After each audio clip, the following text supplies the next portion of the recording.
L'impulsion de la Côte d'Ivoire à partir des collectivités territoriales, les experts viennent de dévoiler les résultats d'une étude diagnostique réalisée sur la thématique. Dans ce journal, gros plan sur le pont le plus pittoresque de l'ouest montagneux, le pont de Liane du village de Lieupleu, un village situé dans la région du Tankwi. Au Burkina Faso, le président de la transition investit hier, Michel Kafando, qui autorise une expertise pour identifier le corps du père de la révolution burkinabé, Thomas Sankara. Bonsoir à tous et je souhaite particulièrement la bienvenue aux populations de l'Ouest montagneux, RTI2, étant désormais vu dans cette partie de la Côte d'Ivoire. La Côte d'Ivoire, vous le savez, aspire à l'émergence à l'horizon 2020. Mais comment impulser le développement à partir des collectivités territoriales? Le sujet a fait l'objet d'une étude diagnostique. Les experts ont dévoilé les résultats de cette étude. Les défis et les axes prioritaires ont été définis. Hamza Diaby. L'État de Côte d'Ivoire ne veut pas des collectivités territoriales à la peine. Il ne veut pas non plus des collectivités en déphasage avec ses ambitions de pays émergents. Pour avoir donc des communes et régions fortes, deux instruments ont été pensés. L'un pour le renforcement des capacités techniques des élus et personnels territoriaux, et l'autre pour le financement de l'investissement local. Pour Bamba Cheikh Daniel, représentant le ministre d'État, ministre de l'Intérieur et de la Sécurité Ahmed Bakayoko, à ce séminaire, les collectivités locales doivent servir de rampe de lancement au développement du pays. C'est pourquoi ces deux mécanismes se mettent en place pour favoriser leur éclosion. Quant aux élus locaux, les deux mécanismes arrivent à point nommé.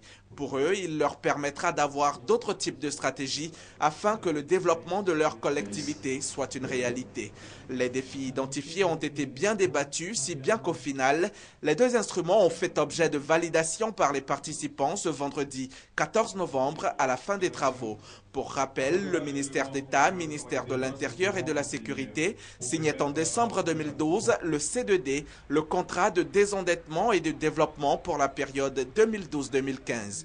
Une mesure qui conduit à l'annulation de la dette des collectivités dans le seul but de favoriser leur redynamisation.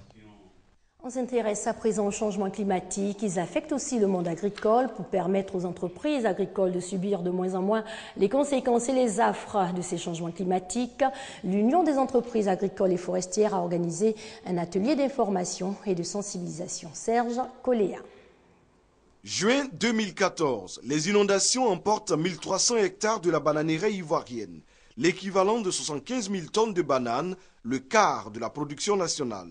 Cette catastrophe est une des conséquences, parmi tant d'autres, des changements climatiques, d'où la nécessité pour les entreprises agricoles ivoiriennes de se doter de stratégies pour s'adapter ou pour atténuer les effets liés au réchauffement climatique. Les stratégies, il y en a plusieurs, mais je voudrais retenir simplement ce que nous faisons, c'est-à-dire la sensibilisation, réunir toutes les personnes, ressources qui peuvent contribuer à nous trouver des solutions, faire face aux catastrophes liées au changement climatique. Le ministère de l'Agriculture ne reste pas indifférent aux dangers que présentent les changements climatiques pour le secteur agricole. Au niveau, par exemple, de certaines mesures, nous avons mené la recherche pour pouvoir avoir des semences améliorées, qui soient résilientes, effectivement, au changement climatique. Donc c'est pour cela que, dans le cas du PENIA, nous voulons moderniser notre agriculture.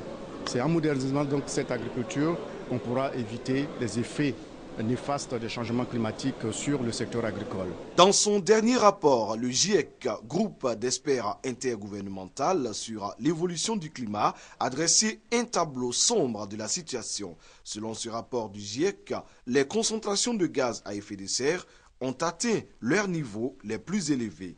Les experts invitent donc les États à se mobiliser pour maintenir le niveau de réchauffement climatique en dessous du seuil critique de 2%.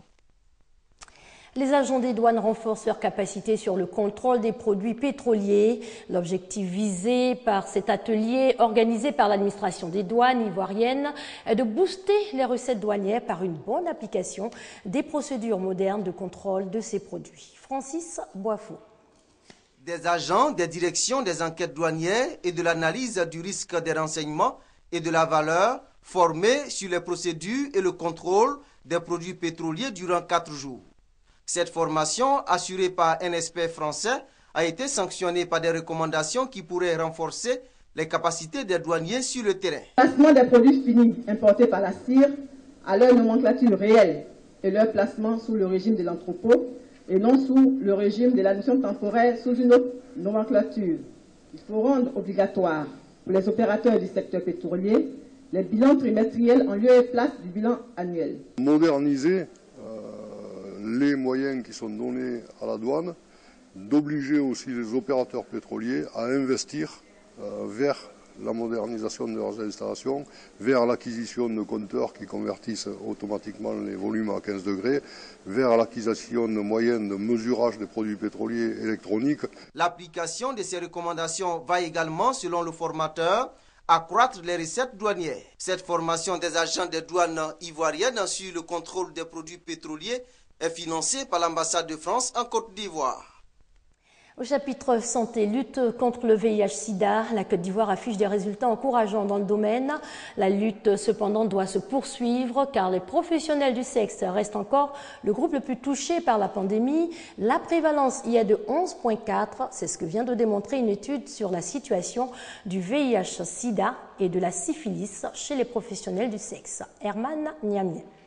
La prévalence au VIH-Sida chez les professionnels du sexe dans le district d'Abidjan est de 11,4 selon une étude menée par Enda Santé. Cette prévalence montre qu'elle est 4 fois plus élevée que celle de la population générale estimée à 3,7. La restitution de cette étude, objet de cet atelier, vise donc à présenter la situation aux acteurs de la lutte contre le sida afin de leur permettre de cibler prioritairement les programmes de lutte contre le VIH-Sida vers ce groupe vulnérable. Les professionnels du sexe, vous le savez, interagissent fortement avec la population générale. S'il y a des professionnels du sexe, c'est bien parce qu'il y a des clients qui en font la demande. Donc pour pouvoir impacter sur l'épidémie au niveau de la population générale, c'était important de bien contenir l'épidémie au niveau de ces cibles où malheureusement les taux de prévalence sont assez élevés. Cette étude a duré 4 mois. Elle révèle aussi qu'en plus des professionnels du sexe, les hommes ayant des rapports sexuels avec des hommes sont aussi les plus touchés. En plus d'Abidjan, le ministère prévoit d'étendre cette enquête aux villes de Yamoussoukro, Bouaké, Grand Bassam et Gagnoua. Les résultats seront aussi utilisés pour améliorer et guider les services de santé et de prévention du VIH, ciblant les populations clés en Côte d'Ivoire. Vous le savez, la RTI dispose désormais d'une représentation dans la région du Tankoui. De plus, RTI 2, votre chaîne, y est désormais vue. Ce soir, direction d'Anané, plus précisément dans le village de Lieuppleu. Ce village qui abrite le fameux pont de Liane, le pont le plus pittoresque de l'Ouest montagneux, a été réhabilité. Découverte de ce joyau avec la correspondante de la RTI à Mans, Ève Boué, dans un récit de Franck Quadio. Au détour d'une voie caoteuse, le village de Lieuppleu, à une quinzaine de kilomètres de la ville de Danani. Lieuppleu, dont le nom a franchi les frontières locales, et pour cause, à quelques mètres de la place du village, une branche du fleuve Cavali, surplombée par un pont de liane. Avant, c'était pour le passage pour aller au champ. Et nos ancêtres ont fait. Moi, je suis né, j'ai vu comme ça. Et mes parents aussi ont vu comme ça. Les ponts de liane, il y en a une dizaine dans la région du Tonki. Celui de Lieuppleu est l'un des plus importants. Et sa fabrication, comme tous les autres, obéit à un mode opératoire particulier. Quand on amène les liens ici, nous on s'en va. Nos parents initiés, ils nous fixent un jour, un moment, bon, ils disent allez-y. On va voir les génies qui fabriquent ça. On va les voir. Là, ils nous donnent au moins 3 semaines ou bien 4 semaines ou 1 mois. Allez-y. Bon, le lendemain, nous, à notre grande surprise, le lendemain matin, on vient, le pont est fait. Une construction faite de grosses lianes, suspendues et maintenues aux arbres environnants par d'autres tiges plus petites. Pour le traverser, il faut se déchausser, histoire de ne pas mécontenter les génies constructeurs, et à Lieuppleu, l'on a pris conscience de l'importance de l'instrument. Pour la gestion de ce pont, bon, il y a des touristes qui viennent, il y a des visiteurs qui viennent. Nous, on vend les tickets à 2000 francs par personne. Construit depuis des temps immémoriaux, le pont de liane de Lieuppleu, détruit à la faveur de la crise, a été réhabilité le 28 décembre 2013 par la volonté des fils du village et cadres de la région. Ultime souhait de tous ici, voir ce pont de liane inscrit au patrimoine mondial culturel de l'UNESCO. Tout à fait autre chose à présent et on s'intéresse à ces visites effectuées par la tutelle au sein des associations et clubs sportifs. C'est que le ministère des Sports veut entreprendre des réformes dans le milieu. Nous vous proposons l'étape de Beaunois où l'équipe juridique du ministère des Sports a rencontré le Séraphin Football Club. Reportage Cathy Touré. La directrice des affaires juridiques et de la coopération internationale du ministère des Sports s'est invitée au Séraphin Football Club de Beaunois, ex-FC Daoukro, pour une visite qui a permis d'évaluer les connaissances des dirigeants et encadreurs dans la gestion d'un club de football. La réglementation nécessaire à la constitution du club, la qualité et le grade de formateur, le nombre de licenciés par catégorie, le programme des activités, l'équipement du club, la question d'assurance, le règlement et statut intérieur ainsi que le suivi médical sont autant de points abordés. C'est la réforme du sport en Côte d'Ivoire qu'a bien voulu entreprendre Monsieur le ministre Alain Loboyon, en jouant sa partition au sein du travail de l'équipe gouvernementale, conformément à la vision, aux objectifs de Monsieur le Président de la République.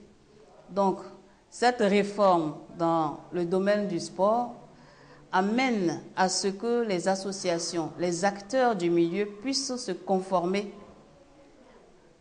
à avoir des documents, une existence légale pour pouvoir être représentatifs de ce qu'est le sport en Côte d'Ivoire. Cette rencontre répond à un objectif majeur, celui de mettre en conformité les statuts et règlements intérieurs adoptés par les clubs et la réalité du terrain. Depuis l'application de la réforme, ce sont au total 8 associations et clubs de football qui ont été visités par le ministère des Sports. En bref, présidentielle en Tunisie, plus de 5 millions d'électeurs appelés aux urnes demain dimanche. Il s'agit de la première présidentielle depuis la révolution de 2011. 27 personnalités sont en lice, dont le grand favori Beji Caïd Essebsi, le président sortant Monsef Marzouki et la magistrate Kaltoum Kanou, seule femme candidate. Au Burkina Faso, Michel Kafando, officiellement au pouvoir depuis hier. Lors de son discours, le président de la transition a annoncé une enquête pour identifier le corps de Thomas Sankara. Le père de la révolution burkinabé a été assassiné le 15 octobre 1987. 3 semaines après la chute de Blaise Compaoré au Burkina Faso, la transition se met en place. Michel Kafando a été nommé président de transition. Le lieutenant-colonel Isaac Zida, Premier ministre, lui a officiellement remis le pouvoir au cours d'une cérémonie dans le palais des sports de Ouagadougou. Michel Kafando aura la charge d'organiser les élections présidentielles prévues en 2015. Cet ancien diplomate a également annoncé le lancement d'une enquête pour identifier le corps de Thomas Sankara. Au Togo, on revient sur cette journée dominée par 2 manifestations quasi simultanées à Lomé. D'un côté le pouvoir, de l'autre l'opposition. Les uns marchaient pour la révision constitutionnelle, les autres contre toute révision. Plusieurs milliers de manifestants réunis dans les rues de Lomé au Togo. L'opposition réclame des réformes et demande la limitation du nombre de mandats présidentiels avant la prochaine élection prévue en janvier 2015. Les manifestants ont été repoussés par la police à coups de gaz lacrymogène et de canons à eau. Ils essayaient d'accéder au palais des congrès, le siège du Parlement togolais. 28 voyageurs exécutés ce samedi par des islamistes somaliens Shebab près de la frontière somalienne au nord-est du Kenya. Seuls les passagers musulmans de l'autocar ont été épargnés. Le Kenya sous le coup d'une nouvelle attaque meurtrière. 28 personnes ont été tuées par des Shebab près de la frontière somalienne, comme l'a expliqué l'inspecteur général de la police. L'attaque s'est déroulée très tôt ce samedi matin. Un groupe d'hommes armés a exécuté des voyageurs de confession chrétienne. Un nouvel attentat qui survient 1 an après celui du centre commercial de Nairobi en septembre 2013, où 68 personnes avaient été tuées. Et pour terminer, en bref, jour J-2 à Vienne, l'Iran et les grandes puissances dont l'Allemagne tentent d'arracher un accord sur le programme nucléaire de Téhéran. Aucune avancée significative n'a été enregistrée pour l'heure. Voilà qui met un terme à ce journal. Excellente soirée à vous et surtout aux téléspectateurs de la région du Tongpi sur les antennes de la RTI, la marque du service public.